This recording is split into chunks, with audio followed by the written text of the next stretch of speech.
बस बस झालं आता. एवढ्या सोपी सोपी आणि नवीन नवीन रेसिपी कोण आणत असते बरं? त्या मी आणत असते तुमच्यासाठी. रोज मी अगदी सोपे सोपे आणि नवीन नवीन रेसिपी घेऊन येत असते. ह्या रेसिपी बनवण्यासाठी लागणारे सर्व इन्ग्रेडियंट्स तुमच्या घरात इझिली उपलब्ध होतात. अशीच एक रेसिपी घेऊन आली आहे मी तुमच्यासाठी. विदर्भ स्पेशल वांग्याच्या झुणक्याची रेसिपी. आपण लागणारे सगळं तयारी करून घेणार आहे.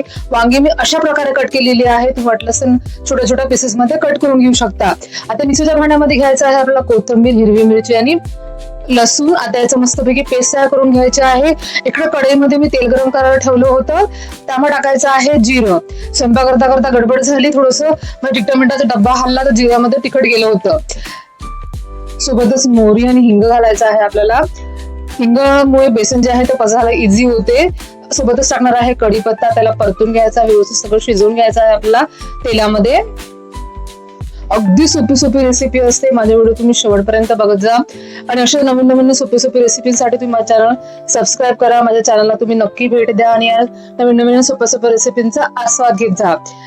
त्यामुळे टाकायचे आहे लांब लांब पातळ पातळ कट केलेले कांदे. आता याला तेलामध्ये छानपैकी शिजवून घ्यायचे आहे. कच्चं पण पूर्ण काढून घ्यायचं आहे. मग त्यावर टाकायचे आहे वांगी. मी परत एकदा सांगते तुम्हाला, वांगी अशा प्रकारे लांब लांब कट केलेलं आहे. तुम्हाला वाटतं तर तुम्ही वांग्याची शेप चेंज करू शकता. वांगे लवकर शिजते, फक्त थोडंसं देठ जे शिजायचं आहे थोडंसं बाकी राहते. त्यामुळे देठ शिजवणं खूप इम्पॉर्टंट आहे. आता वांगे आहे आपल्याला तेलामध्ये पाणी न टाकता छान शिजवून घ्यायचं आहे. मस्त तेलामध्ये परतून घ्यायचं आहे. थोडं आपण यामध्ये चवीनुसार मीठ घालणार आहे. आता आपण पुढे मीठ घालणार नाहीये, तर आपण संपूर्ण चवीनुसार मीठ घालून घ्यायचं आहे. मस्त परतून घ्यायचं आहे याला.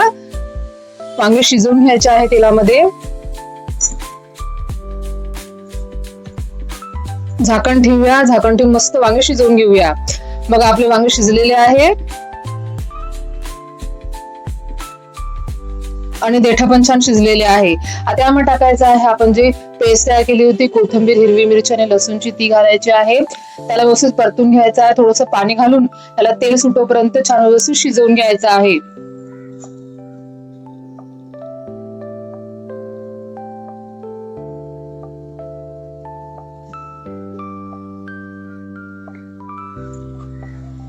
या वाटणाचा इतकं सुंदर स्मेल सुटतो की नाही.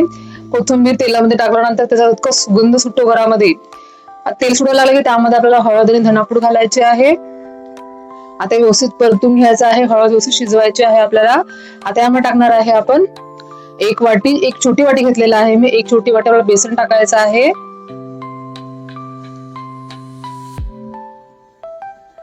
आता त्याला व्यवस्थित मिक्स करून घ्यायचं आहे आपल्याला वांग्यामध्ये.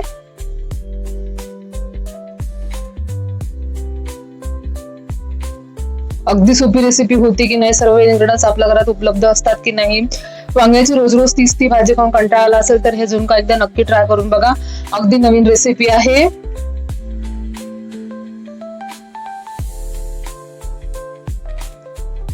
आणि झुणक्याच्या बऱ्याचशा रेसिपी तुम्ही बघितल्या असेल, ट्राय केल्या असतील. वांग्याचा झुणका तुम्ही डेफिनेटली ट्राय नसेल केला तर ही माझी रेसिपी बघा आणि नक्की ट्राय करा. बघा तयार आहे आपला गरमागरम असा झुणका, वांग्याचा झुणका. विदर्भ स्पेशल वांग्याचा झणझणीत झुणका. मग किती गरमागरम मस्तपैकी वाफ आणि कलरफुल. आहा हा हा हा. विचार करा, खाताना किती अप्रतिम लागेल. मस्तपैकी भाकरी बरोबर, चपाती बरोबर सर्व करायचं आहे आपल्याला. आणि हिरवी मिरची बरोबर ताव मारायचा आहे. बघा किती सुरेख दिसत आहे. तर तुम्हाला माझा आजचा व्हिडिओ नक्कीच आवडला असेल तर व्हिडिओला लाईक करा, शेअर करा, कमेंट करा. माझ्या चॅनल तुम्ही सबस्क्राईब करा. भेटू नेक्स्ट व्हिडिओ मध्ये. Bye bye, take care.